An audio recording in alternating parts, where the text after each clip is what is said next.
Yo, I finished checking up on this Sorrow guy a while ago.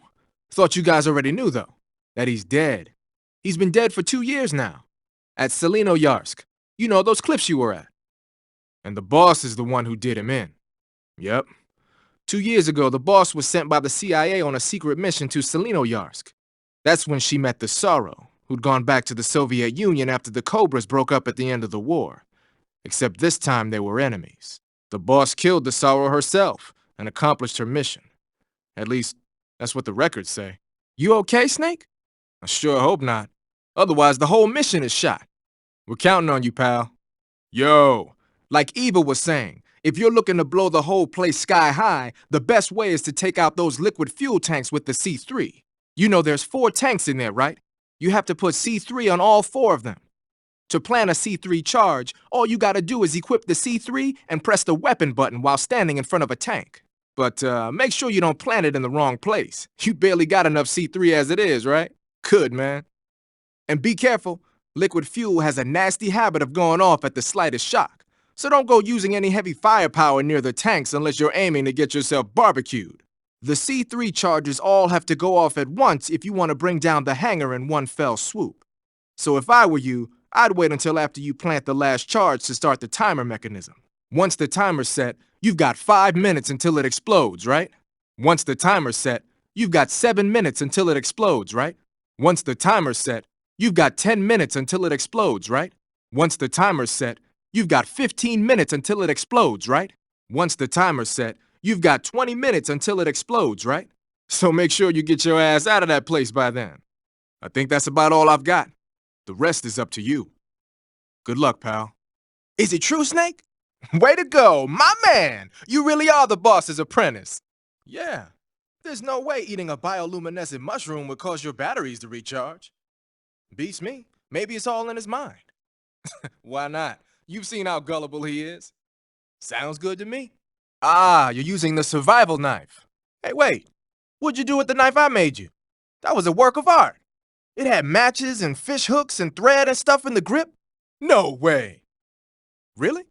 I get it. You're right. With your knife, you don't have to worry about it breaking no matter how much you swing it around. So the important thing is durability. Man, I gotta write this stuff down. Next time, I'll make it so the matches and fish hooks go in the sheath instead. Snake, what do you have in your hand? A fork? What'd you do with your knife? It ain't dinner time yet. Oh yeah? Like what? A weapon? Think flexibly, huh?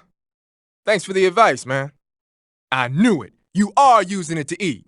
Aha, you're using the easy gun. Of course you haven't. It's a noise-suppressed tranquilizer gun I designed especially for Fox. It doesn't need a suppressor. The noise-suppressing mechanism is built into the tranquilizer rounds themselves. The inside of the powder case contains a tiny piston. It's set up so that when the firing gas pushes the piston pushes the bullet out of the chamber. The firing gas is sealed within the chamber by the piston, preventing it from escaping outside. That's why there's no sound when it fires. While I was at it, I also fitted it with an experimental laser sight. That ought to give you a good aim even when you're shooting from the hip. And just having the easy gun equipped makes it tougher for your camo index to drop. And it'll help you recover your stamina. And you won't make a sound when you walk. On top of all that, it looks just like a Liberator. A Liberator. We supplied them to the resistance in Europe during World War II. They look alike, don't they? To be honest, that's the part I had the most trouble with. Getting the feature I just mentioned to work in a gun of that size and shape wasn't easy. Why what? 'Cause it looks cool, man. Why do you think? Hey, you've got an M1911A1. But aren't you gonna need more than just one little handgun? I see. That 45 you've got there is a lot different from the original, though. Looks like someone did some serious work on it. So you've got an M1911A1, huh? Looks like someone did a little work on it, too. Well, I'll be damned. That's some gun. You say you're using a single-action army. The single-action army was first manufactured in 1873. It's been in production ever since then, except for a short hiatus. People started calling it the single-action army after the army adopted it as their official sidearm in 1875. It's also sometimes called the peacemaker, owing to the fact that a lot of sheriffs used it to keep law and order in the Old West. There are a lot of different models. The one you've got is probably the black powder model. The only thing is, it takes a while to reload. This is a gun with history. You can do all sorts of tricks with it. Why don't you practice with it for a while? Go into first-person view and use the right analog stick. Using the Patriot, huh? Where'd you get it? I said, where'd you get it? What? Whatever. Anyway, the Patriot is a one-of-a-kind sidearm made especially for the boss. It's basically an XM16E1 with the barrel cut short and the stock taken off. The idea was to create a large pistol that combined the feel and quick handling of a handgun with the force of a rifle. But with a barrel that short, the recoil is unbelievable. It's tough to aim, but it more than makes up for it in firepower. From the looks of it, it's fitted with a 100-round drum magazine. And it never runs out of ammo? Why is that? Ah, I get it. Yep, that'll give you unlimited ammo. I see you're equipped with a Scorpion.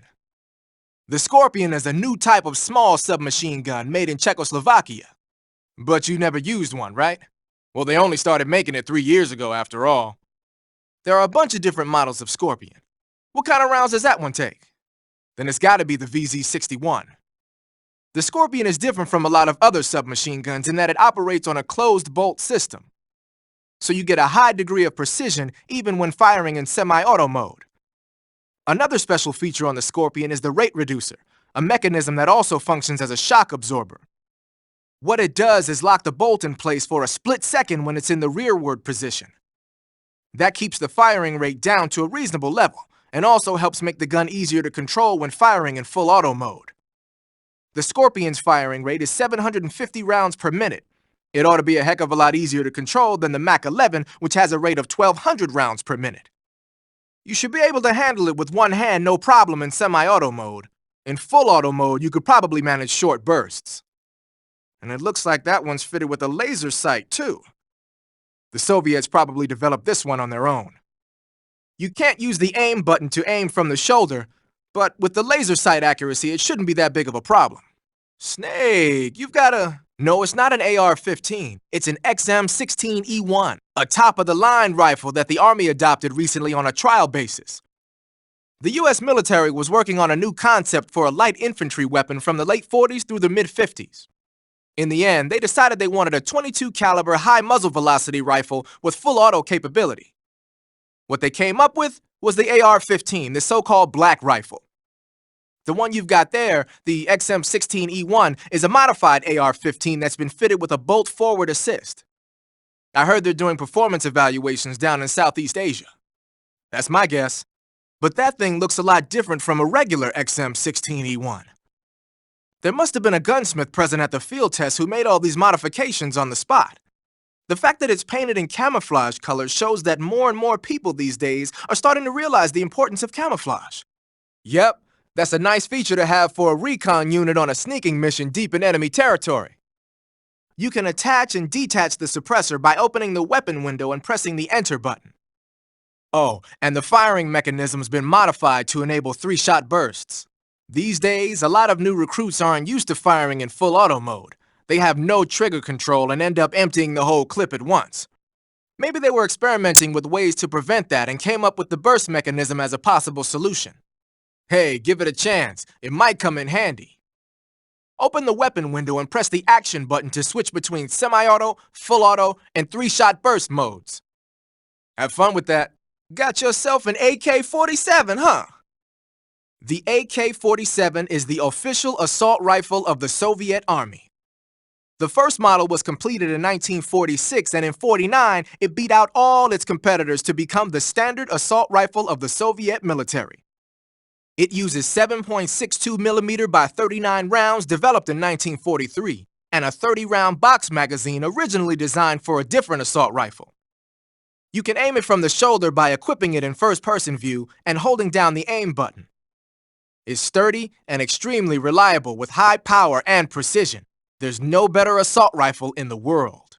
I see you got yourself an M63. The M63 is an American-made system weapon. But you never got your hands on one. Doesn't surprise me. It's brand new. They only developed it last year. I'm thinking they probably captured some in Southeast Asia and sent them back for research. The term system weapon refers to a design where most of the parts are interchangeable, allowing you to create a lot of different variations from a single original model. Using a set of basic components as the core, you can mix and match parts to create any number of different weapons. It's like a convertible rifle. By switching barrels and magazines around, you can make everything from an assault rifle and a carbine to a light machine gun and even a belt-feeding medium machine gun. Not only does this save the trouble of having to organize a bunch of different weapons on different lines, but it also has the added benefit of cutting down on the amount of training needed for each soldier.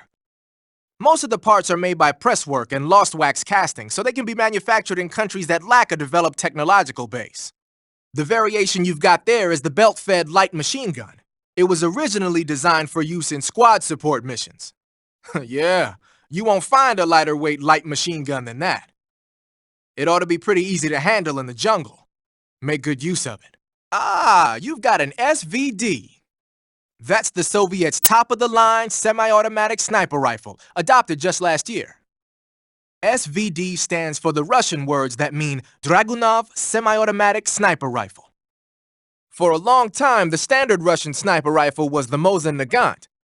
But at the beginning of the 1950s, when Soviet troops started carrying automatic rifles and assault rifles, the need for an automatic sniper rifle increased. The SVD was developed to fulfill that need. It can use the same ammo as the Mosin Nagant, 7.62mm by 54 rim cartridges, but they developed a new type of ammo with a tighter firing pattern to go along with it. I heard that these new rounds have a steel core and are 2.5 times more precise than regular rifle bullets. Nothing can match that thing in terms of precision. Try it out for yourself and see how powerful it is. When you equip a sniper rifle, you'll go straight into first-person view. Once you're in position, press the aim button to look through the scope. The trigger is the weapon button as usual. You can change the magnification on the scope by pressing the action button. You can fire from a standing position, but your aim will be a heck of a lot steadier if you're lying down. Try it out. You're using a Mosin Nagant? I see. The M1891-30 Mosin Nagant is a real beauty of a bolt-action sniper rifle. It's been in use since World War II. Mosin Nagants are created by selecting the best-made weapons out of the regular M1891-30 rifle production line for their high precision and upgrading them to sniper rifles. They add an optical sight, make the trigger pull lighter, bend the charging handle underneath, that kind of stuff. The Mosin Nagant has been known far and wide since the war for its superior capabilities. They were so highly valued that a lot of German snipers on the Eastern Front preferred to use captured Mosin Nagants instead of their own rifles. It looks like the N took the one he'd been using since the war and modified it to fire tranquilizer rounds. Maybe for parachute jumps? Well, I don't know why he did it, but that's the tool of a legendary sniper. It's got to be a fine piece of work. But remember, the Mosin Nagant is a bolt-action rifle, so you'll have to load a new tranquilizer round into the chamber by hand every time you fire. That means no repeat firing. One shot, one kill. You're using an RPG-7, huh? The RPG-7 is a state-of-the-art, portable anti-tank weapon developed as the successor to the RPG-2. It first saw active deployment in 1962, year before last. Actually, maybe portable is not the right word. The launcher and the grenade together weigh over 20 pounds. It's not something you can use on the move. When you equip it, make sure you use first-person view to aim. You can fire it as soon as you're in position, but if you use the aim button to look through the scope, you should be able to get a pretty accurate shot. Then just use the weapon button to pull the trigger, and the propellant will shoot the grenade out of the launcher. Immediately after that, stabilizer fins will deploy from the back of the grenade. After it travels about 35 feet, the rocket fuel inside the grenade will ignite, accelerating the grenade towards its target. Even if it doesn't hit the target, the safety mechanism will kick in and cause it to self-destruct when it exceeds the target range or after a few seconds of flight. The warhead is made of the plastic explosive heat. It's capable of penetrating up to 13 inches of armor. That should be enough to shoot down a heavily armored attack chopper. Oh, one more thing. The rocket fires when the grenade first starts its descent, so don't try to fire it real close to the ground. Right. Don't forget that. Got some C3, I see. C3 is a type of plastic explosive developed in the West for special operations use following World War II. It's composed of 77% RDX and 23% moldable plastic. Like Eva was saying, you can mold it into different shapes like clay. C3 is less volatile than TNT, so A little heat or shock won't be enough to set it off. It's extremely easy to handle and highly effective. Looks like Eva set up the detonators with a special timer mechanism. Did she now? Then you better wait until you plant all 4 charges on the liquid fuel tanks before you start the timer. And remember, you only have enough C3 to do the job. Don't go sticking that stuff anywhere but the liquid fuel tanks in the hangar, got it? To plant a C3 charge on a tank, equip the C3 and press the weapon button when you're next to the tank. Make sure they're well placed. Ah, you got yourself some claymores. The M18A1 Claymore is a new type of anti-personnel directional mine developed in the US after the Korean War. The gently curved casing is packed with 1.5 pounds of high-grade explosives. The side facing the enemy is lined with 700 steel ball bearings. So when the mine explodes, the ball bearings simultaneously burst out of the casing. Anyone in the kill zone, be he friend or foe, is instant Swiss cheese. The mine is triggered by an electric detonator. Apparently, the detonator's got some kind of special motion detector built in. Just make sure you don't trip your own mine or something stupid like that. You can pick up a planted claymore by crawling over it. Mines planted by the enemy can also be picked up in this way, so if you come across a minefield, it's a good idea to crawl through it and pick up the mines. They're probably doing field performance evaluations on mines they either captured or stole from the West. The structure of the claymore isn't actually all that complicated. They must be learning a lot about them. It might not be long before we start seeing Claymoraski mines. That's a weird grenade you got there. From what I can tell, it's an anti-electronics weapon that works by scattering a bunch of metal foil in the air to interfere with radio signals. Call it a chaff grenade, if you will. By using a chaff grenade, you can disrupt the function of enemy radios and electronic devices for a short period of time. But keep in mind that as long as the chaff is in effect, you won't be able to use your motion detector or active sonar either. Looks like you've got some TNT. TNT is short for trinitrotoluene, a pale yellow crystalline compound made from a trinitrified mix of nitric acid and sulfuric acid. It's used throughout the world as a military explosive. It has a low sensitivity and is chemically stable, making it easy to handle. It's also got a low melting point and can easily be shaped by boiling or steaming it. But because the sensitivity is so low, you need a booster to actually get it to explode. Good. Then all you have to do is press the weapon button to place the TNT, and then press the CQC button to set it off. The map screen in the survival viewer will display the locations where you've planted TNT. Take warning though, the radio signal for the detonator is pretty weak. Don't forget that pressing the CQC button will only set off TNT that's planted in the same area. Hey, you got a mousetrap! That mousetrap is a portable tool for capturing small animals alive. Press the weapon button to place it on the ground. Come back a little bit later and there might be a frog or a snake caught in there. Whether or not you actually catch anything, though, is all a matter of luck. Don't get all down if there's nothing in the trap. Try and try again. Also, don't forget that you need some bait in the trap or nothing's gonna come crawling in there. If you capture an animal with a trap, it won't have any bait left. Just crawl to pick it up, then put some more bait back in and set it down again. You can use the map in the survival viewer to see where you've placed traps. If you forget where you put a trap, just look at the map. I see you've picked up a directional microphone. The directional microphone is exactly what it looks like, a listening device. When you equip it, you'll go into first-person view and the mic will pick up sounds in whatever direction you point it in. The directional microphone will let you hear a lot of things you couldn't hear otherwise, like really soft noises and the footsteps of faraway enemy soldiers. You ought to find it useful when you want to know whether there's an enemy on the other side of the woods or something. Try it out. Hey, what's that you're wearing? Amplifying light? Well, I'll be damned.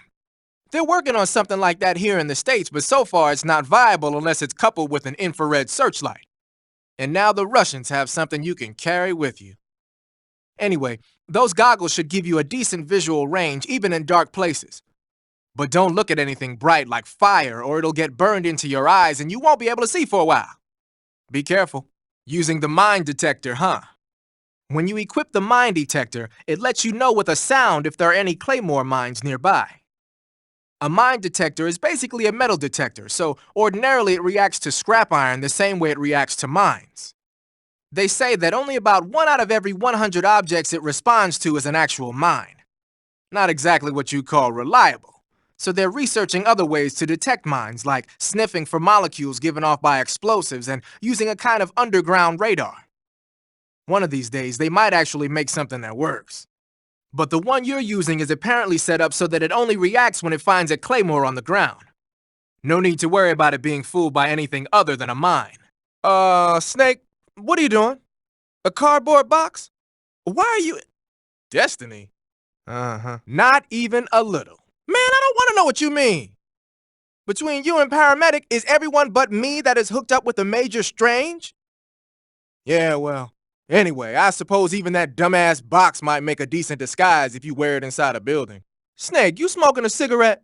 Same thing. Doesn't matter to me. What I want to know is, why'd you take it with you? For what? So you just wanted to smoke it? Man, you got problems. Do what you want. Just keep in mind that your life goes down when you're smoking it. What you got there, Snake? Pentazamine? What the hell is that? Let's ask Paramedic. Yo, Paramedic, you ever heard of a drug called pentazamine? Got some life medicine, huh? Life medicine is the never mind. So, you found yourself a cigarette-shaped narcosis gun. The cigarette-shaped narcosis gun is just what the name says, a sleeping gas gun shaped like a cigarette. It must be a test model that Grannon's lab is working on for KGB spies. Equip it and press the weapon button to fire sleeping gas. It's got a short range, but any enemy that gets hit by the gas will be knocked out cold. You can't be seen with a weapon while you're disguised as a scientist. But you ought to be able to equip that cigarette gun without attracting any attention. Make the most of it. A handkerchief soaked with a knockout drug, you say?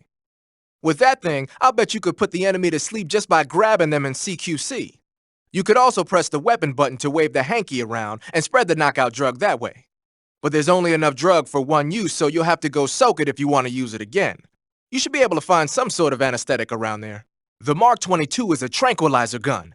You can use it to take enemies down without hurting them. The thing is, the amount of time it takes for the tranquilizer to work depends on which part of the body the dart hits. If you need to drop an enemy in one shot, aim for the head. The Mark 22 can also be equipped with a suppressor. With a suppressor equipped, you won't need to worry about anybody hearing the shot. But the suppressor will deteriorate each time the gun is fired. The durability of your suppressor is displayed on the weapon icon whenever the suppressor is equipped. Be sure to keep an eye on it. A suppressor can be unequipped by pressing the enter button while the weapon window is open. It's a good idea to take the suppressor off a gun when you don't need it. The weapon you've got equipped now is a prototype model of the Mark 22, a suppressor-equipped pistol currently in development by the Navy. It's been modified to act as a tranquilizer gun. The Mark 22 is a heavily modified special ops version of the M39 pistol used as a sidearm by the SEALs. Probably the biggest change from the M39 is that it's got a longer barrel, which allows it to be equipped with a suppressor. And it uses a slide lock mechanism. That makes it a lot quieter, but it also means you have to load a new round into the chamber by hand every time you fire. It's also fitted with tall, adjustable sights, so you can use the front and rear sights to line up your shot even with a suppressor attached. Good eye. That feature wasn't too popular with guys like you who know their guns. The shear release lever's been taken off as well, meaning the hammer won't fall even with the safety on. That, and you get the added bonus of not having any mechanical noise from decocking, even with the safety on. The perfect pistol for a sneaking mission, huh? I see you got yourself an M37. The M37 is a 12-gauge pump-action shotgun. Don't expect any kind of accuracy from a distance, but one blast will send the enemy flying, and it's got some serious firepower, too. Good thing to have with you in close-range combat. It takes a while to reload, though, so plan accordingly. The thing that really distinguishes the M37 is that it's lightweight. It's about 2 pounds lighter than other shotguns. In fact, it's so light that it's been nicknamed the Featherlight. That's probably a modification to make it easier to wield in the jungle. Those Soviet boys know what they're doing. I guess the other distinguishing feature would be the lack of an ejection port on the side of the receiver. Exactly. It's been designed so you can use it left-handed or right-handed with equal ease. But that's not all. The low number of apertures means that it won't get jammed up as much with mud and dirt when you use it out in the field. This weapon is made for the jungle. Good question. I guess they could be doing research on Western weapons, but... Did you ever hear about the SAS using shotguns in the jungle combat in Malaya? In the jungle, you're always running into the enemy when you least expect it. The SAS found the shotgun to be extremely effective, delivering massive firepower in a short period of time. Because of that, lately a lot of point men are starting to use shotguns as their weapon of choice.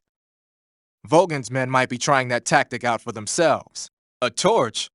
A little primitive, but a light's a light. From what I can tell, that torch is made of white birch dipped in turpentine. It burns long, so I don't think you'll have a problem with it burning out on you. If you equip it and press the CQC button, you can use it to smack the enemy. You can also swing it around by pressing that button repeatedly, useful when you need to clear the room of bats and stuff. With the weapon button, you can light and extinguish a torch, so make sure that thing is out if an enemy is closing in. Get used to it. The light from the torch is visible from a long way off, though. It probably goes without saying, but marching into battle with a torch in your hand is not the sanest course of action. You should only light a torch when you're someplace like a cave where you can't find your way around without a light. Gonna use a grenade, huh? That's an RGD-5, the standard blast fragmentation grenade of the Soviet Army. The grenade itself is composed of two steel-plated casings. Each of those casings has an inner fragment liner that causes it to burst into over 300 shards when the grenade explodes. The grenade will deliver heavy damage to any enemies within its blast area. The safety pin is on the opposite side relative to the M26, so be sure to hold the safety lever down with your finger when you grip it. The safety is released when you actually throw the grenade, and it'll explode about 3 seconds later. Of course not. To throw a grenade, press and release the weapon button. Remember that how far you throw it depends on how hard it's pressed. Press lightly if you want to drop it close to you, and press harder if you want to lob it away. It'll probably be easier to control your throw if you do it in first-person view. You're thinking of using a white phosphorus grenade. Like the name says, a white phosphorus grenade is one that uses white phosphorus to create an incendiary effect. White phosphorus grenades were used by the U.S. military during World War II. Back then, they were known as Willie Pete's, after the first 2 letters of white phosphorus. The one you've got there is probably the exact same thing. White phosphorus is a white, waxy substance that spontaneously combusts when it reacts with oxygen. The combustion temperature is over 5,000 degrees Fahrenheit. Any human targets within the area of effect when it explodes are gonna get seriously burned. Just make sure you don't accidentally set yourself on fire. If your body does catch on fire, either plunge into some water or take off the burning clothes and put on new ones. Rolling repeatedly should put the flames out pretty quick, too. I've never seen a grenade like that one before. There are 2 basic types of grenades. Fragmentation grenades, which use shrapnel to kill or maim the target, and explosive grenades, which use the blast from the explosion as the offensive means. But the grenade you've got there isn't either of those. My best guess is that it's meant to knock the enemy out without hurting them. Most likely, it's an entirely new kind of weapon developed exclusively at Groznygrad. I've heard that the SAS is working on a low-impact grenade for training purposes, but I never thought they'd be used in an actual battle. The flash of light that occurs when the grenade explodes is probably produced by magnesium. It's the same stuff that's used in camera flashes. I'm thinking they cut down on killing power by reducing the amount of explosives and made up for it by making the flash and bang so strong that it overwhelms the enemy's senses. I guess you could call it a stun grenade. Snap out of it. Anyone around when that thing goes off will be laid out. It ought to come in handy when you're trying to storm a room or when you don't want to kill the enemy. Thinking of using a smoke grenade, huh? As you might expect, smoke grenades can be used to create a smoke screen. The combustion agent is a mixture of zinc oxide, ammonium chloride, aluminum, and some other stuff. When it explodes, it releases a thick cloud of grayish-white smoke that resists dispersion. That should provide some nice cover. The smoke will confuse the enemy by blocking their field of vision. That'll help you out when you're trying to make a quick getaway. It also works the other way around. You can use it as cover to sneak up on an enemy position. The smoke screen should work just as well when you're being chased by dogs, too. You say you're using a magazine? A magazine is what's left when you empty the clip of a gun. But what do you plan to do with it? Throw it. Ah, a diversion. Guess state-of-the-art weapons aren't the only things that determine victory or defeat. I see you're using the binoculars. Those are high-performance binoculars made especially for the military. They're completely waterproof and are filled with nitrogen gas to prevent lens fog. The eyepiece, objective lenses, and the prism have been coated to reduce glare. They ought to work plenty well even in dark places. And they're even equipped with autofocus and zoom functions. Won't find a better pair of binoculars than that. Hey, I know a good product when I see one, that's all. Know what? Yeah! But they're good, aren't they? Hey, what's that you've got there? You're kidding me. They actually made a passive infrared night vision device small enough to carry around with you? Is it special? Here in the West, we've just barely got the technology to install it on aircraft. You mean the ANPAS-5. That's an active infrared night vision device. It fires infrared beams from an infrared projector and uses the reflections to build an image. Those goggles you've got there are completely different. Basically, when you've got those equipped, you'll be able to spot enemy soldiers in the jungle with ease, even if they're camouflaged. They might even help you find traps. But you won't be able to see the terrain as well, so watch your step. Using the anti-personnel sensor, I see. The sensor vibrates when it detects organic reactions from human targets. It's been adjusted to respond only to humans, so unlike other sensors, it'll let you ignore animals and focus only on the enemy. It'll even detect enemies that aren't moving, and you won't have to worry about it giving away your position. But on the flip side, it won't tell you the exact location of the target. Keep that in mind when you're using it. Also, remember that when you use it in first-person view, it'll only scan in the direction you're facing. Something wrong? You mean during the Virtuous mission? He must have been reading those notes I gave him word for word. That guy doesn't know tech. The motion detector will display any moving objects in your vicinity. But the enemy isn't the only thing that's moving around in the jungle. If there are animals moving nearby, the sensor will pick up those animals too. And remember that there's a limit to how sensitive it is. Enemies and animals that don't move around very much won't get picked up. Did he tell you that too? Yep. Active sonar sends out a special type of sound wave whenever you press the left analog stick. It uses the echo from those waves to calculate and display the position of nearby objects. Unlike the motion detector, it'll show you objects that aren't moving. But because you're blasting out sound waves, there's a risk that the noise will alert enemies and animals to your presence. Be careful about when and where you use it. Did he use the exact same words? Man, that guy still lives in the Stone Age. Just the other day, he bought this brand new washing machine and talk to you later, Snake. I see you have the bug juice equipped. It's useful for keeping the bugs away. If you open the item window and press the enter button, you'll be able to keep the nasty critters like hornets and leeches at bay for a brief period of time. Use it well. Snake, what's up? Why are you naked? I know there's a naked option under uniform that lets you take off the upper part of your uniform, but without a shirt on, your camouflage sucks and your stamina goes down faster. You don't get any advantages whatsoever. Like what? Man, you do whatever you want. What? Say what? Oh, hell no! This Fox unit is a nutfest. I see you're wearing the olive drab uniform. Olive drab, or OD for short, is the standard battle uniform for GIs. It's a solid color outfit with no camouflage pattern, so naturally it's not going to be much use as camouflage. I'd change into something else as soon as possible if I were you. You're wearing the tiger stripe pattern camouflage, huh? Tiger stripe is a forest camouflage. As you may have guessed by the name, it mimics the stripe pattern on a tiger's coat. It was originally worn by South Vietnamese Marines. Then it caught the attention of an American military advisor, and now they're thinking of introducing it into all kinds of special forces units. It works best in places with lots of trees and grass, but it should blend in with dirt and mud too. Wearing the leaf pattern camouflage, are you? Leaf pattern is a forest camouflage created to provide cover in woodland areas. Now that our involvement in Vietnam looks set to expand, they're thinking about adopting it for official use. It'll help you blend in, especially well when you're hiding in the bushes. So you're wearing the tree bark camouflage. Tree bark is a forest pattern created primarily for use by hunters. It'll give you an exceptionally low profile if you wear it when you're pressed up against a tree. Ah, you're wearing the chocolate chip pattern. Yeah, I know. I just thought it up right now. The chocolate chip pattern is probably designed to provide cover in a desert environment.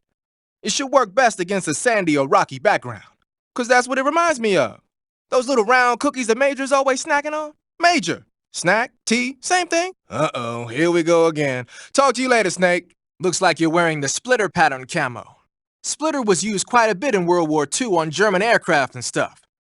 The pattern helped mask the plane's attitude and direction in dogfights. Even now, it's still being used as camouflage in some places. It works best when you wear it against a steel or stone background. Wearing raindrop pattern camo, huh? Raindrop was used by Germany during World War II. Even now, it's still used a lot in Eastern Europe. It's designed to be especially inconspicuous in the rain, so you'll get the most out of it if you put it on during a downpour. Looks like you've got the squares pattern on. Squares is a mountain camo that's basically a bunch of square patterns. It might look conspicuous at first glance, but it actually blurs the contours of the person wearing it and makes them more difficult to pick out. It should give you a low profile against reddish backgrounds like bricks and rusty metal. Wearing the water pattern, are we?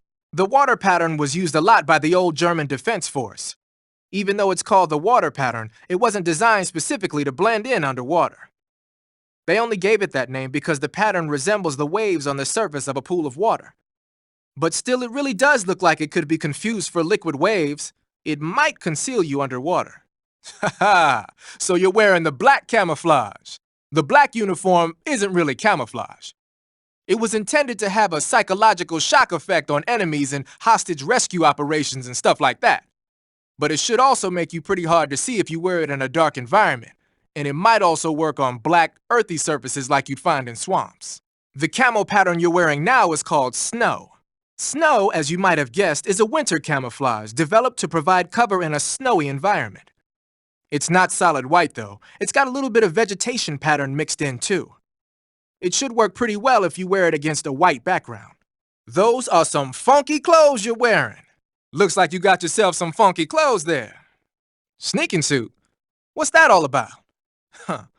Well, whatever it is, it's a fine piece of work. The suit seems to be made of some kind of special bulletproof fiber. Wearing it should reduce all the damage you take by half. The waterproofing and heat and moisture insulation are top-notch. Just having it on will reduce the amount of stamina you burn. It even increases your overall camo index. You got yourself a keeper, Snake. So you're wearing the scientist uniform. Wearing that scientist outfit lets you pose as a scientist. But be forewarned, you can't equip most of your weapons while you're disguised as a scientist. Even when you're disguised, your cover will be blown if you get blood on your clothes or something. If you do get blood on your clothes, take them off and switch to another outfit. The bloodstain should come out after a little while. But, Snake, there's really no point wearing a scientist uniform out there. Why not? Look around you. You see any scientists? So why are you wearing it? Man, you screwed up. Okay, you're disguised as Rykov. You ought to be able to pass for the real deal in that outfit. You can go anywhere you want and nobody's going to ask questions. But don't forget that you can't equip most of your weapons when you're in disguise. Okay, you're wearing Rykov's uniform, but there's still something missing. I don't think the disguise is going to work unless you make yourself look more like him. You're wearing Rykov's uniform? But the enemy already knows you disguised yourself as him, and on top of that, you lost your cap. I don't think that disguise is going to fool anyone anymore. Besides, that uniform doesn't have any camouflage patterns, so your camo index is going to be low. Don't you think you'd be better off wearing some other kind of gear? You're wearing a maintenance crew uniform? With the maintenance crew uniform on, you can pretend you're one of the workers assigned to the Shagohod hangar. But people are going to suspect something's up if you suddenly get down on your belly or start punching somebody. Don't do anything that'll draw suspicion. But there aren't any maintenance personnel around there. All that outfit's going to do is make you stand out. I'd change to something else if I were you. Snake, what are you wearing now? What, you late for a wedding or something? Come to think about it, the tuxedo is an all-black outfit. It'll probably help you blend in a dark environment. One thing you can't do, though, is equip knife-type weapons. And you can't use CQC either. Remember that. Snake, what's that camouflage? No kidding. Sounds like a pretty unique design. From the looks of it, it's somehow infused with the power of hornets. Sure, when you're wearing that outfit, hornets won't attack you. Neither will spiders or leeches. You might even be able to tame the ones that come flying out of a hive. Hey, Snake, what's that you're wearing? Is that right? Well, it's not as good as the stuff the Fear was wearing, but it still seems to have a pretty decent amount of stealth capability. From the looks of it, the wearer uses stamina to power the stealth function. With this thing on, your camo index will stay at a high level no matter where you go. But if you run out of stamina, the stealth function will stop working. Keep that in mind. Snake, what's that you're wearing? Interesting. It seems to have part of the end's power sealed within it. If you wear it in a place where the sun shines, you'll automatically recover stamina. It'll also give you a high rate of camouflage in Cviato Gorny and Sokrovieno, the end's home territory. Snake, what's that you're wearing now? That camouflage seems to have fire-resistant properties. When you wear it, you'll only take half damage from flames and explosions. You won't ever get burned either. Sounds like something the Fury would use, all right. That's some bizarre camo you got on, Snake. The Sorrow? But he's been... Man, I don't even want to know. Anyway, that camouflage seems to have some kind of special power. When you're wearing it and grab an enemy using CQC, you can drain stamina out of the enemy while choking him, and you won't make a sound when you move around. Tell me the truth, did you really get that from the Sorrow? Hell, the Major says he's been abducted by a UFO, so why not? Snake, what kind of camo is that? Cold War camo, huh? Well, I suppose the Soviets won't attack you from behind when you've got that thing on. Stylish. Sure. Whatever you say. That's some crazy camouflage you got on. Snake? Well, I guess it does kind of suit you. Still, it does look like pretty effective stuff. It's a good all-purpose camo. It should give you a high level of cover against just about any type of background. Snake, what is that stuff you're wearing? Paramedic? Never. Well, excuse me. By the way, Snake, that outfit is really killing your camo index. Unless you want the enemy to see you, I suggest you change your clothes as... Why? Because his camo index is... Hold on now. Why? Snake, talk some sense into her. Am I the only normal person around here? You mean you're not wearing any face paint? You can take off your face paint by selecting no paint from face. Just select no paint when you want to skip wearing any face paint at all. But your camo index is never going to be as high without face paint as it is with it. Unless you want the enemy to see you, you ought to be wearing face paint. So, you're wearing woodland face paint. The woodland paint is most effective in forest environments. It'll work best if you use it when infiltrating forest areas. Wearing black face paint, huh? Painting your face with black paint should give you a high rate of camouflage in dark areas. Wearing the water face paint, are you? Water face paint should be most effective underwater. So put it on when you want to hide in the water. Looks like you got your face painted in desert color. Desert is a brown-colored face paint used for operations in mountainous terrain as well. It should let you blend in well in mountain and desert environments. Looks like you're using splitter face paint.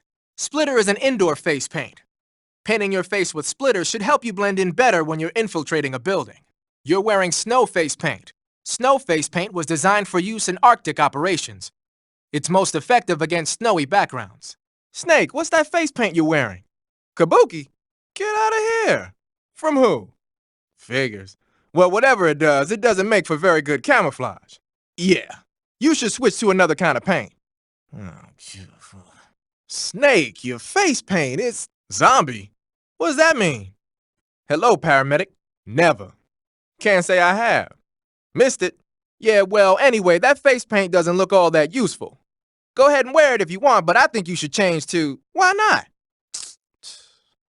Look, arguing about it isn't going to get us anywhere. Snake, you do whatever you want. Snake, what's with that face paint? Oyama? Are you serious? From who?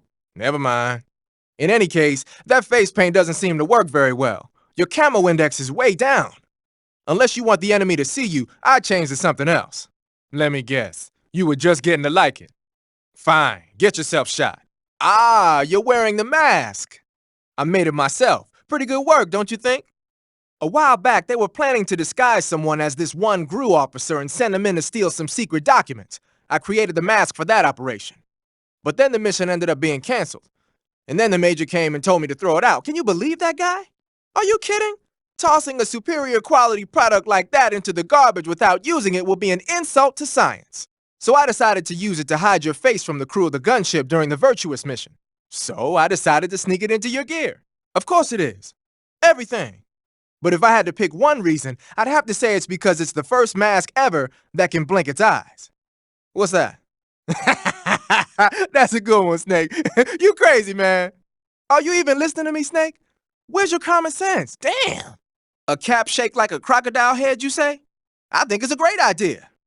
You know, animal disguises are one of the oldest tricks in the book in the intelligence world. I don't know whether it's true or not, but I've heard that during World War II, the OSS used to use cow suits. Supposedly, they sent agents out to hide in herds of real cows so they could spy on enemy units as they passed by. Nowadays, I guess most people wouldn't even give a crocodile-shaped cap a second look. They think it was just a gag item. But if you use it the right way, it can be an effective weapon for spying. I gotta hand it to you, Snake. You're one sharp guy. You okay, Snake? Huh? Snake, you okay? No kidding. What happened? At least it was just a dream. It's all over when you wake up. When you think about it, the fact that you can imagine a situation worse than the one you're in now means life can't be all that bad. Well, let me tell you about the absolute worst, most sickening nightmare I ever had. This isn't one for the kids. Okay, so there's this big pile of crap, right? It's shaped like a giant tank and it's walking around on two legs, going on a rampage and stomping on people and houses and stuff. And this giant turd is carrying the nastiest missiles you ever saw. Like, whenever it launches one of its turd missiles, whatever it hits, people, trees, buildings, turns into shit. My hometown, my old school, my family, my girlfriend, old man John, everything in that turd's path turned into shit. Good thing it was just a dream, huh? You feeling better now? Good. Then let's get down to business. You see, Snake, people are just sacks of shit and they're full of holes. Fill them up with water and it's gotta come out from somewhere. Okay, maybe that was a bad example. What I'm trying to say is, no matter what the situation, there's always a way out. Don't throw in the towel yet. Clear your mind. Think it through. Assess the situation. You'll find a way to escape. Don't let my nightmare come true. Snake, if you fire that thing without a suppressor attached, the bang and the muzzle flash will give your position away to the enemy. Attach a suppressor and you won't have to worry about all that. To attach a suppressor, open the weapon window and press the enter button. Snake, they're using stun grenades. Watch out! Yeah! It's a new weapon they invented themselves. It uses an intense blast of light and sound to knock out the enemy temporarily. If you're looking at the light from one of those things when it goes off, you can kiss your optics goodbye. If one gets tossed your way, turn around quick. Heads up, Snake. Looks like some of those guys are equipped with M63s. The M63 is an American-made light machine gun. It's got more firepower than you might think. It can punch through a wall too, so watch out. You said some of them are using shotguns? Those shotguns are M37s. They're an American model designed for field combat. Not all that dangerous from a distance, but at close range they'll tear you to shreds. Be careful. Looks like some of them are using Scorpions. The Scorpion is a Czechoslovakian submachine gun. They don't have the stopping power of a rifle, but they're easier to handle and lethal at a medium range. If you eat more than a couple of rounds, it's not gonna be pretty. Don't fool around. Snake, watch out for those grenades they're tossing. You'll be injured pretty bad if you get caught in the blast. You could get burned too. If somebody throws a grenade at you, get away from it and hit the deck. Those rifles the Ocelots are using aren't AK-47s, are they? Different how? A carbine version of the AKM, huh? Hungary has a unique modified version of the AKM called the AMD-63. I heard something before about them making a prototype carbine version of that. My guess is they probably imported some of those prototypes. If they're using a carbine version of the AMD-63 like I'm thinking, then they could be a serious threat. Those things handle better than the AK-47s, especially at close range.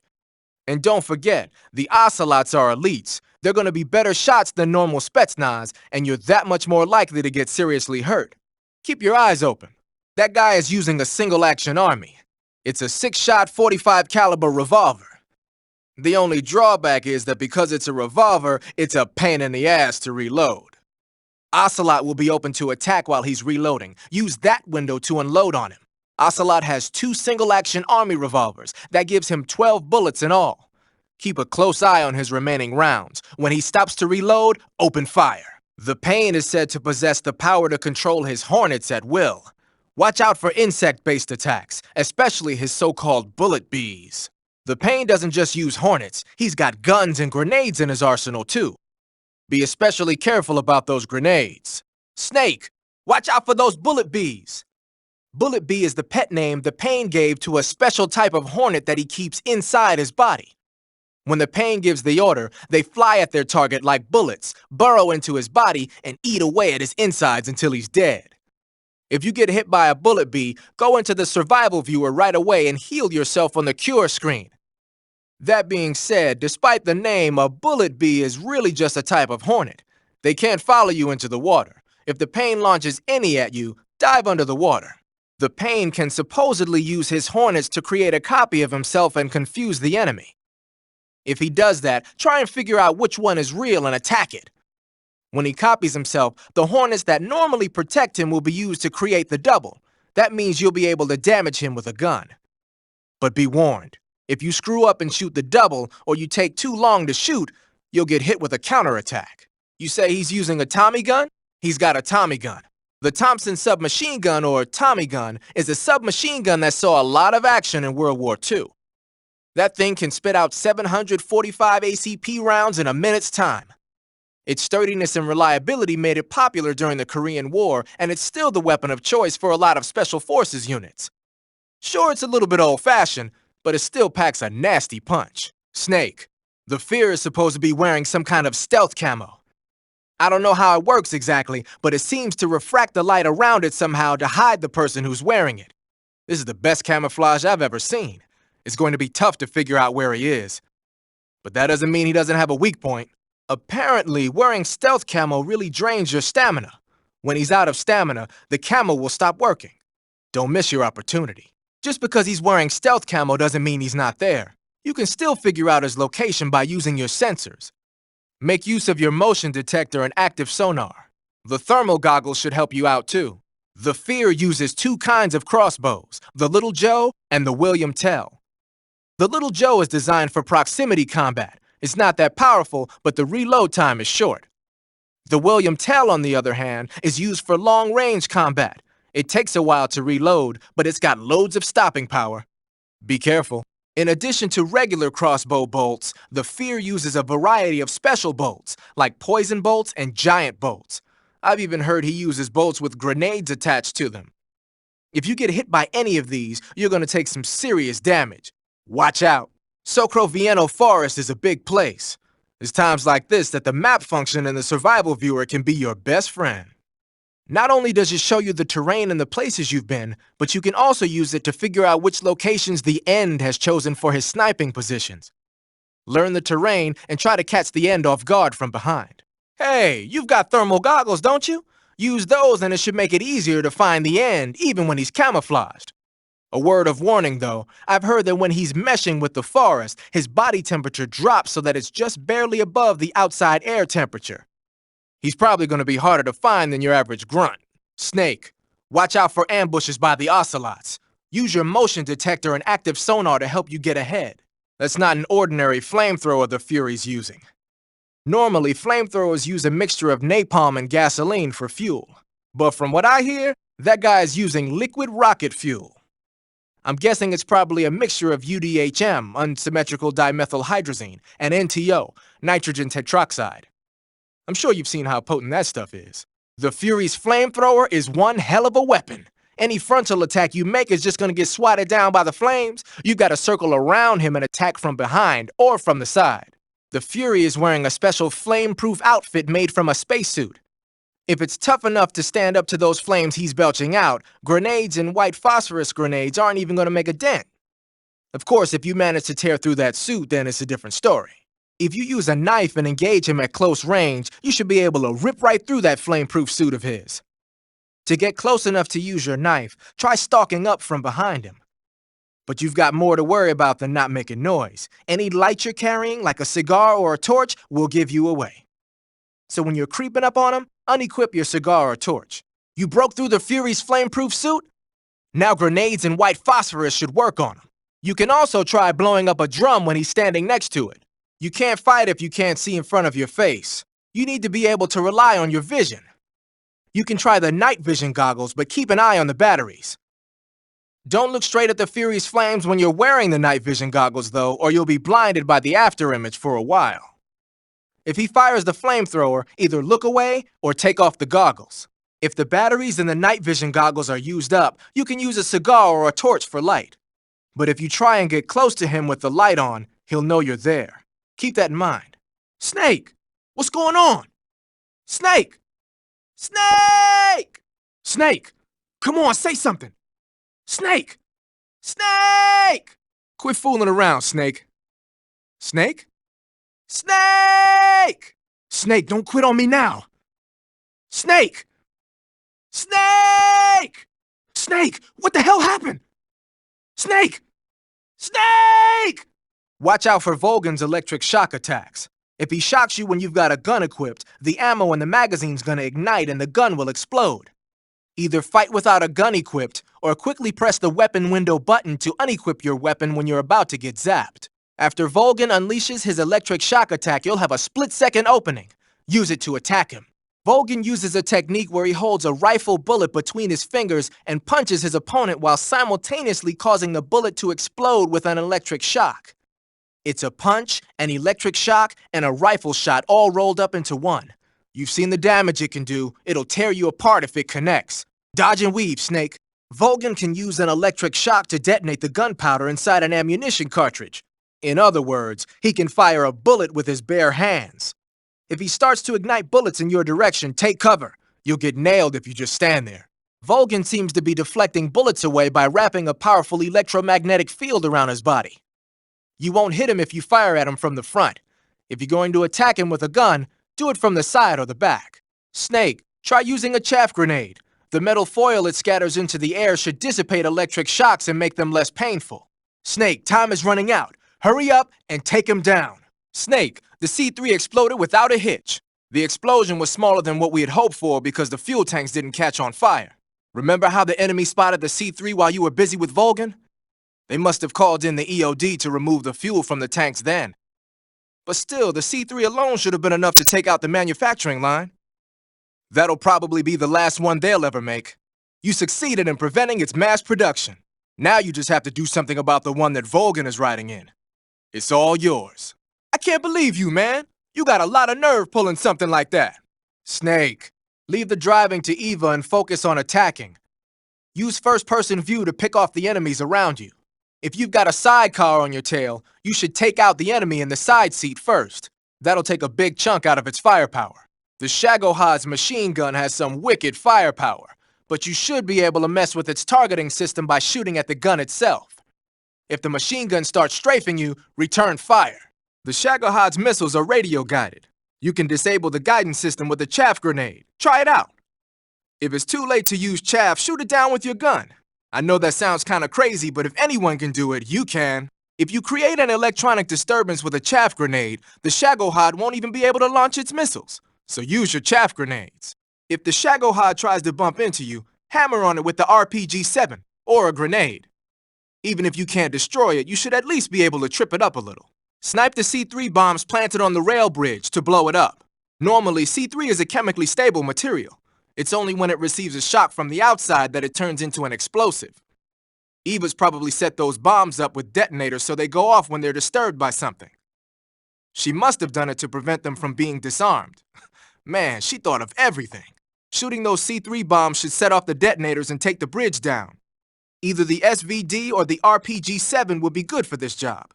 If you're really a hotshot, you can use an assault rifle or a handgun too. Just don't let me catch you using a tranquilizer gun. Clear your mind and focus on making the shot. Snake, the Shagohod is about to cross the bridge. There's no time to lose. Hurry up and snipe those bombs. The machine gun on that thing is deadly, but you can force him to break off his attack by firing the RPG-7 at the body of the Shagohod. If he starts strafing you with the machine gun, pump a rocket into the Shagohod before you get turned into Swiss cheese. The armor on that thing is rock solid, but you can compromise it if you hit it with a rocket to the inside. Every time he uses the heavy machine gun, the armor cover opens up. Aim for that opening. The Shagohod's guided missiles seem to be using an infrared detection system. If you throw a white phosphorus grenade and create a heat concentration, the missile should be fooled into going that way. When he rams into you with that drill, he's got a lot of weight behind him. It does serious damage. If the Shagohod tries to ram you, shoot it with the RPG-7 to trip it up. Don't try to shoot at Volgan from the front. He'll just deflect it with that electromagnetic field of his. Get around behind or to the side of the Shagohod and shoot at Volgan from there. Snake, don't let the enemy catch up to you. Use first-person view to pick him off. What the hell, man? Snake, you're almost to the lake. You can make it, man. Snake, you and Eva are both in real bad shape. I wouldn't be thinking about taking the enemy on in an all-out fight if I were you. It's time to start laying some traps. Set up a trap the right way and you can stop the enemy in his tracks, and that'll buy you some time. Use TNT and claymores to give them a hard time. You don't have to beat all the guys that are after you. The only thing you need to worry about is getting away in one piece. Smoke grenades and stun grenades might not cause any damage, but they're pretty good at slowing people down. The boss is human just like you and me. If she gets distracted, she's sure to leave herself open to attack. Try throwing a magazine or a captured animal and see what happens. Snake, it's all over if you lose sight of the boss. Don't let those falling flower petals confuse you. So the boss called in the MiGs. The MiGs the boss called in are probably MiG-21s, a Soviet frontline fighter. They can be equipped with rocket pods and bombs for air-to-ground attacks. If the MiGs dump napalm on you, you can kiss your ass goodbye. You gotta beat the boss before that happens. That gun the boss is using is a one-of-a-kind sidearm she had made especially for her. They call it the Patriot. Basically, they took the Army's experimental XM16E1, cut the barrel short, and took off the stock. It handles like a handgun, but it's got the stopping power of a rifle. Because the barrel is cut so short, it's got some nasty recoil though. I can't believe she's using it with one hand. Now I see why she's the leader of the Cobras and a legendary hero. As long as the boss is firing that Patriot at you, frontal attacks are gonna be useless. Get around to her back or side and attack her from there. Move! If the boss gets you with a CQC attack, there's a chance she'll disassemble whatever weapon you've got equipped at the time. The disassembled weapon will turn into item boxes and scatter around the area. Try and recover them right away. One tactic you might want to try is blinding her with a stun grenade or a smoke grenade. While she's lost sight of you, move around to her side or back and attack her. Snake, you're running out of time. Hurry and finish her off. Snake, move through the flower field so the boss can't see you, and try to get behind her. Use the active sonar or the motion detector to figure out her position. But keep an eye on the batteries. It's too late to back out now, Snake. Pick up the gun. Pattern clothing, face paint, tactical movements. These are the elements of camouflage that will allow you to deceive your enemy. To camouflage yourself, first press the Start button to check out the survival viewer. Then select Camouflage and you'll see two more options, Face and Uniform. Choose Face to apply face paint and Uniform to change your field uniform. Simple, really. Make sure and choose something that'll match your surroundings. Your field uniform is not just a set of threads to wear. To get the max effect out of your camouflage, you gotta correspond with your environment. So no matter where you are, make sure to choose a camo pattern that lets you blend in. Covering your body is a good start, but a bare face will kill even the best camouflage. If the situation calls for a high camo index, you better break out the face paint. To apply face paint, select Face from the Camouflage menu in the Survival viewer. Then choose a face paint that blends in with your surroundings. The camo index, located in the top right corner of the screen, tells you if your outfit is getting the job done. The higher the value of this index, the harder it is for the enemy to spot you. Try your best to keep the camo index as high as possible. So you've got your uniform and your face paint, but that alone isn't enough to make for good camouflage. Camouflage means blending in with nature. To make your disguise complete, you've got to keep a low profile and avoid overt movements. As long as you've got the uniform and face paint working for you, and you're lying flat keeping still, you won't have to worry about being spotted from a distance. On the flip side, dancing around your enemy in perfect camo is still a dead giveaway. So if the enemy's looking for you and he's getting too close for comfort, just lay low for the time being. Whenever you find a new weapon or piece of equipment, the first thing you do is drop it in your backpack, right? But you can't use your new goodies if they're just sitting in your backpack. To use a weapon or piece of equipment, first you have to take it out of your backpack and place it on your person. To take an item out of your backpack, use the backpack option in the survival viewer. To place a weapon on your person, select Weapon under the backpack section of the survival viewer. See that window on the left? That shows a list of all the weapons you've got. Choose the weapon you want to carry from the list and press the Enter button to take it out of your backpack. Just remember that there's a limit to the number of weapons you can carry at the same time, so put back any stuff you don't need. To put a weapon on your person back into your backpack, choose a weapon that's already on you from the weapon list and press the Enter button. Or you can just line up the icon for the weapon you want to put away with the lower right and press the Enter button. Do whatever works best. Keep in mind that every weapon and piece of equipment weighs something. The heavier the equipment you're lugging around, the faster you'll burn up stamina. You can see how much your equipment weighs by going into the backpack screen in the survival viewer. If you're trying to conserve your stamina, make some cuts and toss the equipment you don't need in your backpack. When you're using the assault rifle, pressing the weapon button will hold it at waist level. That's nice if you need to drop nearby enemies with some speed, but it's difficult to aim straight. If you need to take more accurate shots, like tagging enemies in vital spots from a distance, use the aim button instead. Equip the weapon in first-person view and press the aim button to aim the gun from the shoulder. You can take precise aim with the front and rear sights. When you're focusing on your mark, it will be as accurate as if you were zooming in. When you fire continuously with a gun like the assault rifle, the recoil will cause your shots to veer off target. But if you crouch or lie down, you can suppress the recoil and keep a tight fire pattern. So when you gotta hit that bullseye, take a low position. You're on a solo sneaking mission. Your success is based on your ability to survive. That's where the survival viewer comes in. The survival viewer contains everything you need to survive out in the field. Use camouflage to change your camouflage and backpack to select your gear. Use food to eat, cure to treat wounds, and map to view a detail of the area. You've also got options that let you change the settings to suit your mission preferences. Got it? Snake. It looks like there are claymore mines planted all over that area. Claymores are a new type of anti-personnel mine produced in America. The ones you see there must have either been stolen or recovered from a battlefield in Southeast Asia. And what's more, our Russian friends seem to have modified these claymores with a special type of sensor. If you get anywhere near them, bang, you're toast. Watch your step. Claymores can be picked up by crawling over them. If you come across a minefield, try crawling through it. The Soviet-made smoke grenades you might find around there also seem to act as a mild tear gas. It might not have that much of an effect on human targets wearing balaclavas, but it ought to wreak havoc to a dog's nose.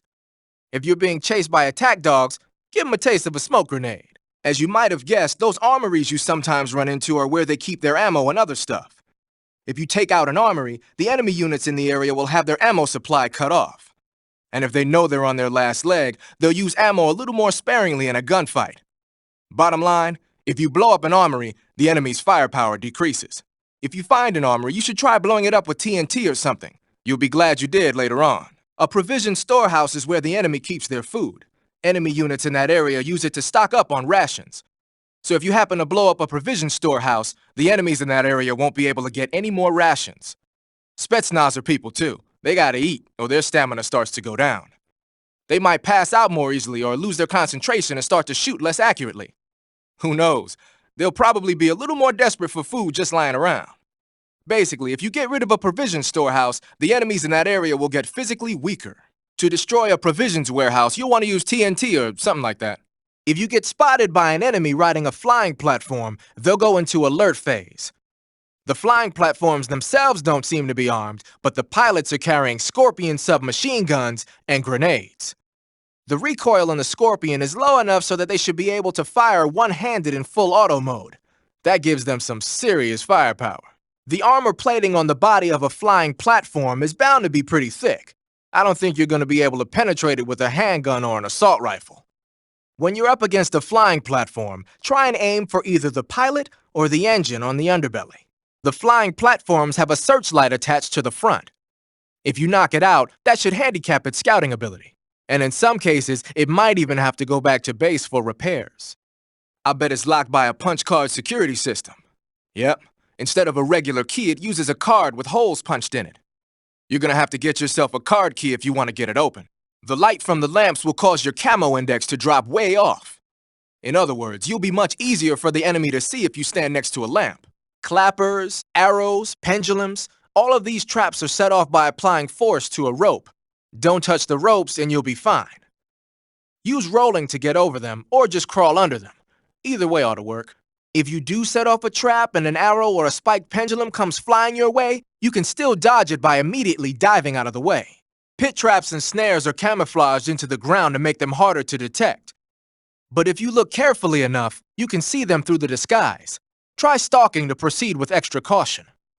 In any case, if you think there might be traps lying around, keep a close eye on the ground and stay alert. Snake, you see that anti-aircraft gun?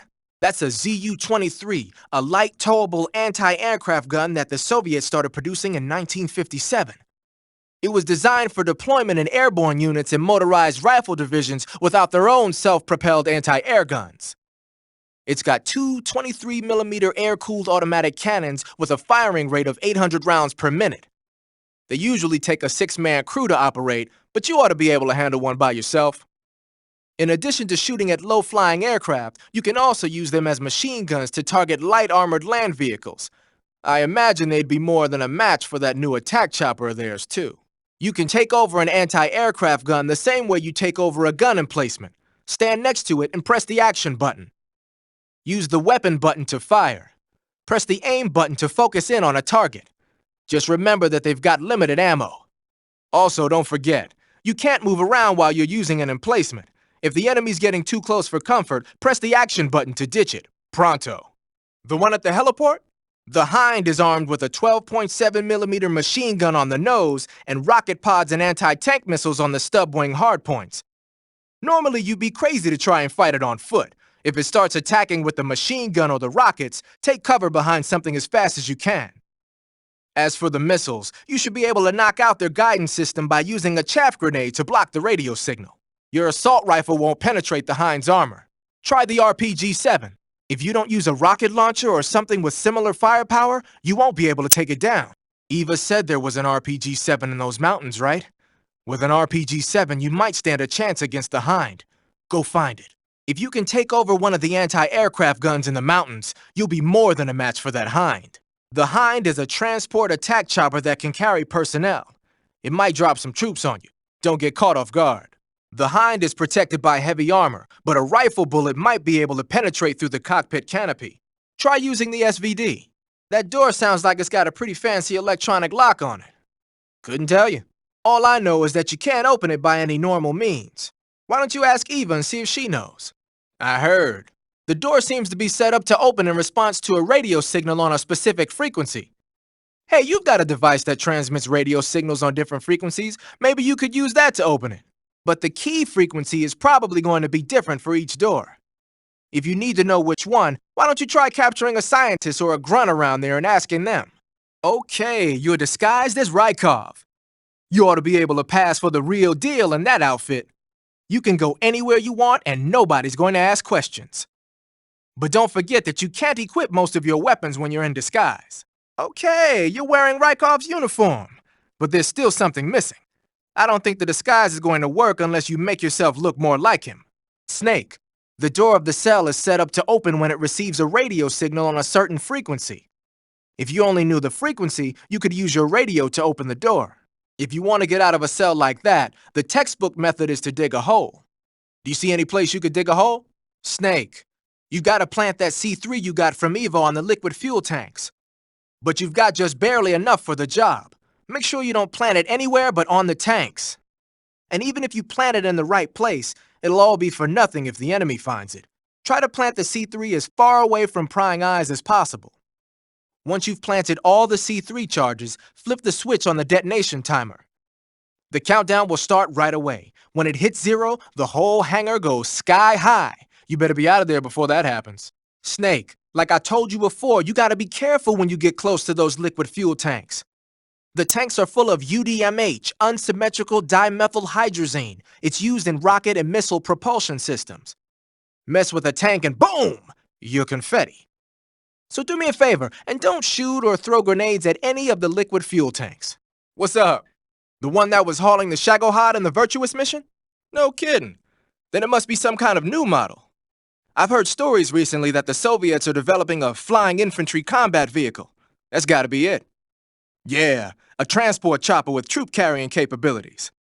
Think of it as an attack transport chopper version of France's AMX VCI or the Soviet BMP. They must be doing field tests on the initial prototype. Not bad. It's cool with me. What you got there, Snake? Pentazamine? What the hell is that? Let's ask Paramedic. Yo, Paramedic, you ever heard of a drug called pentazamine? Yo, you're Snake, aren't you? None other. Close. I am the expert on weapons, equipment, and cutting-edge technology. I'm the guy that designed your tranq gun, active sonar, and motion detector. If you want to know anything about weapons or equipment you find in the field, just send me a message and ask. Later, I heard you fought against KGB troops in the Virtuous mission, but this time you're up against Spetsnaz. Spetsnaz is the Special Forces unit of GRU, the intelligence wing of the Soviet Defense Ministry's General Staff Office. Spetsnaz troops undergo rigorous training in all types of special ops, from assassination and demolition to intelligence gathering. That and Volgan's loaded, man. His unit is one of the best equipped in the entire Soviet Union, if not the best. I heard the enemies you encountered in the Virtuous mission were only carrying weapons like AKs and grenades. Well, it ain't that simple anymore. In addition to AKs, some of the patrols you'll encounter might be equipped with Scorpion submachine guns and shotguns.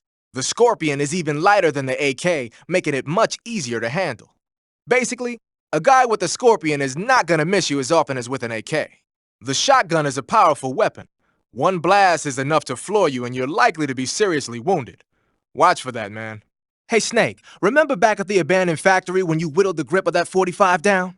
I've never heard of a customization like that before. Why the grip? A knife?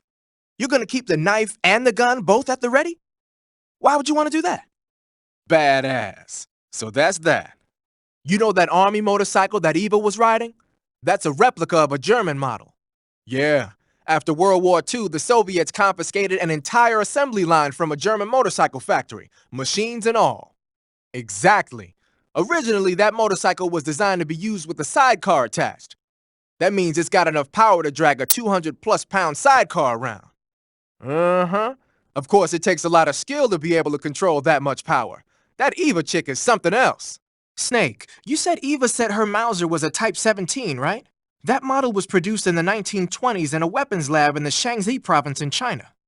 The cartridge part sticks out lower than the original to accommodate 45 caliber rounds. The barrel and chamber are a little bit thicker too. But most telling of all, it's got Chinese characters engraved on both sides of the frame like you saw. And that firing stance Eva was talking about where you hold the gun horizontally, that's a trademark of the Chinese. Just like you were saying, when you're firing in full auto mode, the muzzle jump effect gives you a horizontal strafing motion. They say it's especially deadly in indoor and close-range mop-up actions. The Japanese called it bandit shooting and used to dread it. Makes you wonder where she learned to shoot like that. The Davy Crockett's that the boss took with her when she defected are mortars that fire nuclear warheads. They're named after Davy Crockett, the hero who died defending the Alamo in the Texan War of Independence. That's right. The warheads are equivalent to between 10 and 20 tons of TNT. Every building within 150 yards of the hypocenter is completely obliterated. But the warheads the boss had with her were some kind of experimental super bomb, so they're actually even more powerful than that. I don't even want to think about what would happen if she used it again. Snake, you know what you have to do. What's that? It's short for signal intelligence. The part of intelligence that deals with electronic information. Things like intercepting and analyzing electronic communications, determining enemy force strength and positioning from radar emissions and radio chatter. You get the idea. Code breaking is considered part of Sigint as well. 40 years from now, we'll be in the age of electronic warfare. It won't be long before information replaces firepower as the most valuable commodity on the battlefield. Sorry to break it to you, but that's not gonna happen. No matter how advanced our technology gets, there's still no substitute for human beings. Anyway, the Major is a man of foresight. He knew the electronic age was coming, and so he called out to me. Well, I didn't have any place else to go. Nope. None of the places where they do this kind of high-tech research would even let me in the door. Come again? Yeah, well, maybe it has something to do with the fact that I'm black. The Major, though, he doesn't care about what color you are. I've never met anyone like him before. He's different, you know? I don't think racism's gonna go away even in the 21st century. But I want to work with computers and use them to bring people closer together. In the digital world, it doesn't matter whether you're black or white, American or Russian or whatever. Everybody's going to be the same. That's what I think. Snake, watch yourself. That area has been rigged with clappers. A clapper is a kind of warning device used to detect intruders. It's made of a rope stretched close to the ground with empty cans attached to it. When the rope is tripped, the cans rattle around and make a loud noise. That'll probably put the enemy into caution phase. They'll come looking for you where the rope was tripped. If you think an area has been rigged with a clapper, watch your step. If you do spot a rope, back up. Find a way around. If that's too much of a pain, try rolling over it. And if by any chance you do happen to set off a clapper, you better split before the enemy gets there. Of course, clappers are already pretty outdated. In the 21st century, they'll all be replaced by infrared sensors. Yeah, instead of a rope, it's an invisible beam of light that sets off an alarm when you interrupt it. Nah, every time someone comes up with a new trap, someone else comes up with a way to get around it. and is usually a lot less high-tech than the trap itself. After all, the best technology is worthless unless you know how to use it. Sounds like the Cobra unit's members' names came from the specific emotions they each carry into battle. Yeah. For unbearable torment, the pain. For true oblivion, the end. For infinite rage, the fury. For absolute terror, the fear. And for unsurpassed bliss, the joy. It's another name for the boss, because of the joy she feels in battle, I suppose. During the war, she had a partner named the Sorrow. Sorrow and joy. They say there couldn't have been a more perfect pair. That Order of Lenin that Granin was talking about is the most prestigious award in the Soviet Union. It's given to individuals, organizations, and cities for outstanding achievements in warfare, science, industry, the arts, and various other fields. You could say it's the highest honor the East has to give. You say Granin was involved in the development of the SS-1C. The SS-1C is the Soviets' newest short-range tactical ballistic missile. Based on what Western intel has been able to gather, it's capable of being launched from a mobile platform. Yeah, it's a transport vehicle that functions as an erector and a launcher. It can travel on roads, then erect and launch a missile from any location. Of course, in addition to conventional explosives, the missiles could also be fitted with chemical or even nuclear warheads. I'll bet it wasn't the missile itself that Granin helped develop. More likely, it was the mobile platform. From what I've heard, the SS-1C is set for actual deployment as early as next year. That's bound to send a chill down NATO's spine. If you ask me, it's gotta be a joke. Not only is making a tank walk on two legs a technical nightmare, but there's no point in making a walking tank to begin with. Putting legs on a tank would raise its clearance, increasing its frontal projection area. It'd also be less stable. Suppose the legs help the tank travel on bad roads. I don't see the logic in that. Isn't that what treads are for? I mean, anybody who'd seriously consider making a thing like that has got to be a wacko. Come to think of it, there was a guy in the States who wrote a paper on that subject. What was his name? Emerson? Heinrich? Something like that. I don't really remember. Of course, no one took that seriously. Uh-huh. Sorry, beats me. I wonder if it's supposed to increase the tank's mobility, or maybe give the tank short-range missile launching capability. But you're sure it has something to do with Phase 2 of the Shagohod, right? Khrushchev traded Cuba just to get this thing finished, and Volgin blew up a Soviet research facility to get his hands on it. Whatever it is, it's gotta be big. Not a clue. Never even heard of something like that until now. One thing's for sure, though. Volgin's got a huge amount of money stashed away somewhere. Philosopher's legacy, huh? Maybe it is real. Yeah, that's a microbomb. Yep. During World War II, the Cobra unit was used for the nastiest kinds of wet works, the kind that could never be let out into the open. Their missions were so top secret that not only were they forbidden to be taken prisoner, they couldn't even leave their corpse behind. Because of this, or so the legend goes, they carried a microbomb with them on their missions in case they needed to commit suicide. I always thought it was just a rumor. I never expected it would turn out to be true. But why would they be carrying bombs this time around? It's not like they're in hostile territory. Ready to die? So they've got no place to die except the battlefield, huh? You seen any enemies equipped with flamethrowers? Those flamethrowers are M2s. They were first used in World War II during the invasion of Guam. The M2 uses pressurized nitrogen gas to fire a fuel mixture of napalm and gasoline. It comes in handy for torching places that are tough to secure with conventional firepower, like trenches and bunkers and pillbox enclosures. Watch out, though. Get hit by a flamethrower in a narrow spot like a closet or a trench, and it's barbecue time. Don't wander too close to an enemy carrying a flamethrower. If you need to take one out, try sniping from a distance so the flames can't reach you. The flame trooper's weak point is the fuel tank they carry around on their backs. Put a bullet in the tank, and you'll toast them. Well, like a lot of other Western weapons, those M2s were probably jacked for research purposes. But if they're actually using them, man, they must really have it in for you. The flamethrower is heavy, short-ranged, and can only be used for a short period of time. Not only that, but when a flame trooper gets captured, he's almost always put to death. Basically, it's a bad idea all the way around to use flamethrowers unless you're sweeping. And despite all that, they're keeping them at the ready just for you. What do you think of it? Well, you've often awful lot of Volgin's men out there, No wonder they hate you. Well, you've killed 3 members of the Cobra unit already, so you can see why Vogan has it in for you. You say Grannon's shoes were rigged with a transmitter? That sounds like something the KGB's been working on lately. It's exactly like you described, a miniature transmitter that's small enough to put in a shoe. Could be. Or maybe it's some kind of ploy to throw suspicion on her. Anyway, it's your job to find out. That thing Eva was carrying is a gun disguised to look like a tube of lipstick, also known as the Kiss of Death. It's a hidden weapon used by KGB spies since around 1950. The gun uses 4.5mm rounds. It only carries 1 shot, but that's enough to get the job done if you fire it at the right spot from point-blank range. They don't call it the Kiss of Death for nothing. That idea Sokolov had of planting C3 on the liquid fuel tanks, not a bad idea. The fuel he was referring to is probably UDMH, unsymmetrical dimethylhydrazine. It's highly flammable but difficult to handle.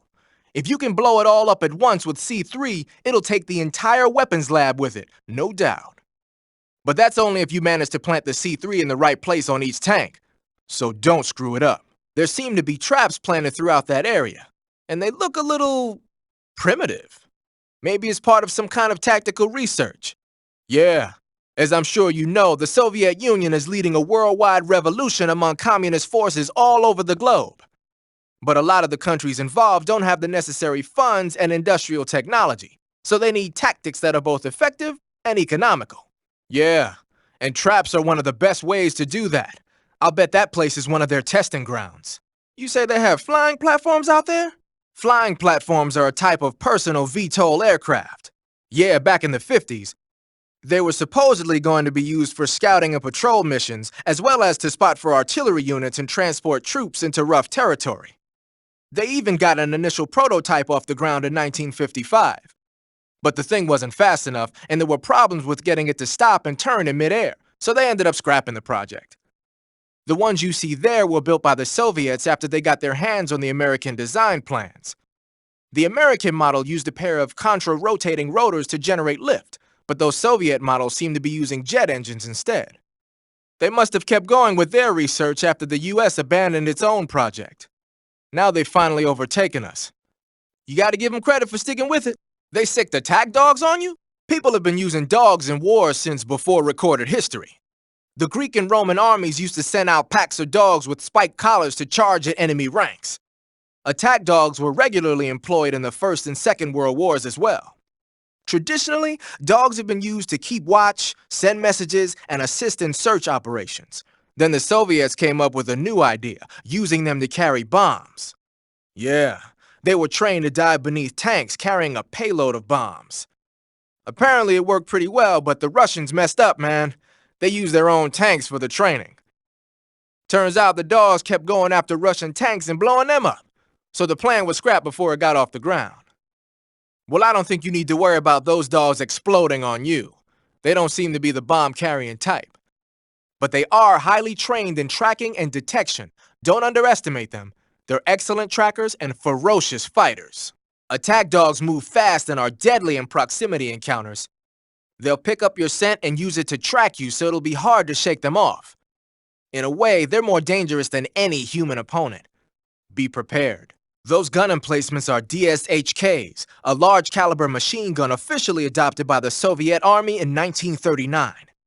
The name DSHK comes from the initials of the two creators, Degtyarev and Shpagin, plus the Russian word for large caliber. They saw a lot of action in World War II. The Russians used them as anti-aircraft and anti-armor guns for position defense, vehicle turrets, and infantry support. The combined weight of the gun and the emplacements is almost 350 pounds, so you can forget about picking one up and taking it with you. The gun is gas-powered and capable of spitting out 550 rounds a minute on a belt feed system, which is bad news for you when the enemy's using it. Hide behind something and lob a grenade at it, or attack it from outside the emplacement's firing angle. Either way, it's not a good idea to rush at it head-on. Or you might try using a smoke grenade to put up a smoke screen that'll cover your approach. If you manage to get close to a gun emplacement, you can take it over by pressing the action button.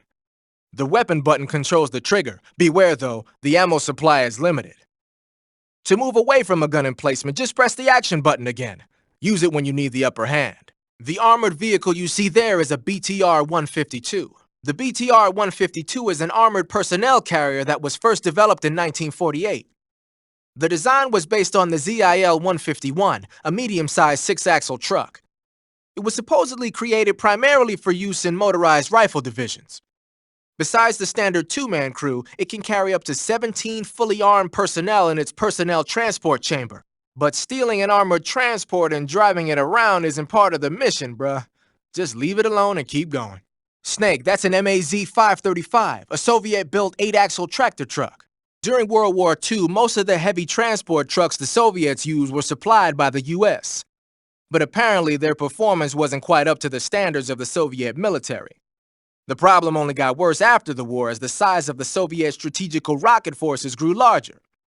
The Soviets realized they needed a heavy transport truck with excellent cross-country capability to haul their ballistic missiles. So in 1954, they started work on a new truck design over at the SKB MAZ Design Bureau in Minsk, Belarus. What they came up with was the MAZ-535 you see there. There are a lot of variations on the MAZ-535. What do the headlights look like on that one? Then it must be one of the later production models. The early ones were equipped with infrared lamps. They look like they're used for cargo transport. But you're not into auto theft, are you? Just leave it alone and keep going. Hey, those tanks look like Object 279s. Yep.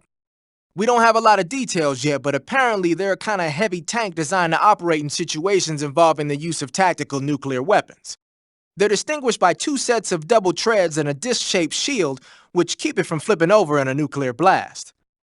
Basically, the 4 treads widen the traction area and increase friction with the ground, while the disc-shaped shield deflects the blast above and below the vehicle. The tank is armed with a 130mm cannon. It's also got a 1,000-horsepower diesel engine, which gives it a decent top speed. As far as we knew, it hadn't been formally adopted because of the high cost of production. But it looks like we were wrong. Anyway, those don't seem to be ready for deployment yet. You don't need to worry about them going anywhere. Just keep moving. Yo! So I heard. The ground effect vehicle, or WIG, is something like a cross between an airplane and a boat. It uses ground effect to fly. Ground effect basically means that when the craft skims the surface of the ground, the air between the ground and the wing is compressed, which gives the wing an extra boost. From what Western intelligence agencies have been able to gather, the Russians are pretty serious about developing these WIGs. Apparently, they're planning on using them for anti-submarine patrols. I guess I can see why. The WIG's long cruising range and high-speed capabilities make it a good choice for that kind of mission. Eva must have gotten her hands on one of the first prototypes while it was being field tested as a transport craft. The WIG has a top speed of over 400 miles per hour, and its range is pretty good too. Not that speed is going to help you if you've got a supersonic fighter jet on your tail, but if you hug the surface and stay off the radar, you should have no problems getting away.